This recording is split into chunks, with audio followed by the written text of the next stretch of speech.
વડોદરાની નવી કલેક્ટર કચેરી ખાતે સંકલનની બેઠક જિલ્લા કલેક્ટરની અધ્યક્ષતામાં ધારાસભ્યો સાથે બેઠક યોજાઈ। વડોદરાની નવી કલેક્ટર કચેરી ખાતે મહિનાના ત્રીજા શનિવારે મળતી સંકલનની બેઠક જિલ્લા કલેક્ટર અનિલ ધામેલિયાની અધ્યક્ષતામાં ધારાસભ્યો સાથે સંકલનની બેઠક મળી હતી। સંકલનની બેઠકમાં ડભોઈ વિધાનસભાના ધારાસભ્ય શૈલેષ મહેતા, વાઘોડિયા વિધાનસભાના ધારાસભ્ય ધર્મેન્દ્રસિંહ વાઘેલા, કરજણના ધારાસભ્ય અક્ષય પટેલ, પાદરાના ધારાસભ્ય ચેતનસિંહ ઝાલા, ડીડીઓ મમતા હિરપરા સહિત અધિકારીઓ સાથે બેઠક મળી હતી। સંકલન બેઠકમાં ધારાસભ્યોના વિસ્તારને સમસ્યા નિકાલ તથા સૂચનો કરવામાં આવ્યા હતા। સંકલન બેઠક બાદ ડભોઈના ધારાસભ્યએ પ્રતિક્રિયા આપતા જણાવ્યું હતું, આજે ખાસ કરીને બિલ બાયલી કલાલીમાં જે સબસ્ટેશનો બનાવવાના જે જીતોને એને માટે કોર્પોરેશને જગ્યાઓ ફાળવી, કોર્પોરેશનમાં જમીનના પૈસા ભરાઈ ગયા, એની કામગીરી તરત શરૂ થાય એટલે એ વિસ્તારના જે લાઇટોના પ્રશ્નો છે એ હલ થાય।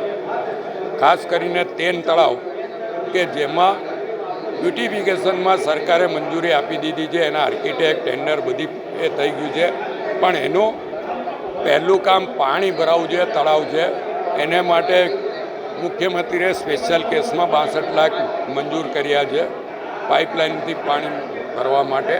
એ કામગીરી વહેલી થાય એના માટે રજૂઆત કરી છે।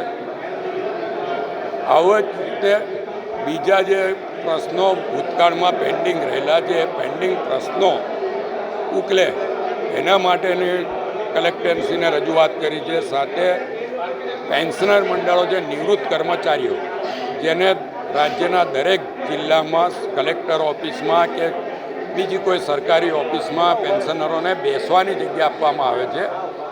લગભગ 40,000 ઉપરાંત પેન્શનર વડોદરા શહેર જિલ્લામાં છે, એમને એક ઓફિસ આપવાનો ઠરાવ થયેલો છે, એનો અમલ નથી થતો, એના માટેની રજૂઆત કરી છે।